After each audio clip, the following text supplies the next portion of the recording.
The last thing Henry saw before the water swallowed him whole was his daughter standing at the edge of the well, smiling, just like her mother had, the night she died. After 15 years away, Claire Wren returns to her childhood home in Hollow Pines, a fog-laced mountain town long abandoned by industry and almost forgotten by time. The surrounding hills are cloaked in pine and mist, and the streets are lined with sagging porches and crumbling stone. Her father, Henry, disappeared without a trace when she was 10. The investigation had ended as cold and quiet as the woods around her house.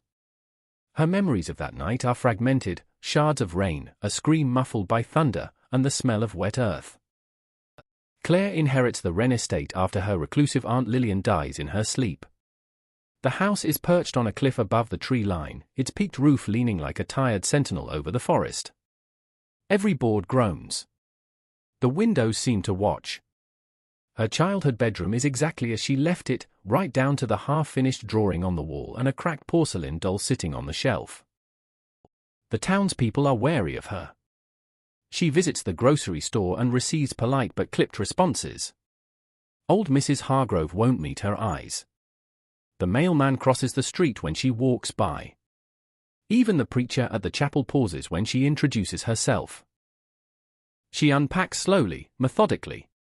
In the attic, she finds her father's journals, leather-bound, water-stained, filled with obsessive sketches of a stone well. The entries begin methodically, but devolve into madness. The stones remember. They see me even when I close my eyes. She's down there. I heard her humming the lullaby again. Why did she teach it to Claire? The last entry is scrawled and nearly illegible. It talks. At night. Just like her. It knows her name. It knows mine. That night, Claire hears something from the basement. Not the usual groan of pipes or scratch of rats. A whisper, low and wet, just below her hearing. She convinces herself it's the wind. But the next morning, she finds wet footprints on the stairs, barefoot, leading up from the cellar door. Claire begins to unravel her father's final weeks. She visits the town archives and learns he was convinced something was living in the woods. She finds missing persons reports dating back generations, always around the same time of year, always children or young adults. The well itself is buried in the woods behind her property. She finds it one fog-drenched afternoon, choked in weeds and half buried under dead leaves. The stones are ancient, blackened with age. A rusted grate is bolted across the top, secured with chains and padlocks so old they crumble under her touch. She meets Jonah, a local librarian and folklore researcher. Quiet, mid-30s, and strangely drawn to the supernatural. He grew up in Hollow Pines, and remembers the legends. They say the well was dug before the town existed. Before any settlers arrived. The land was already marked. My grandmother used to say it was a mouth, not for water, but for souls. Claire doesn't believe in fairy tales. But each night, the whispering grows louder. Her dreams shift, no longer fractured memories but vivid hallucinations, walking through the woods as a child, guided by her mother's song, her father standing by the well, eyes rolled back, murmuring something over and over, "I had to feed it. I had to feed it." She starts losing time. Waking up in different clothes. Dirt under her fingernails. A video on her phone shows her standing by the well, whispering, "I'm ready." Jonah helps her transcribe more of the journal. Symbols begin to repeat, circles within circles, jagged runes, what appears to be a primitive map. He connects them to old pagan rituals, pre-Druidic, from a time when human sacrifice was used to seal mouths of the deep. Claire begins hearing the lullaby her mother used to sing, but always from behind her.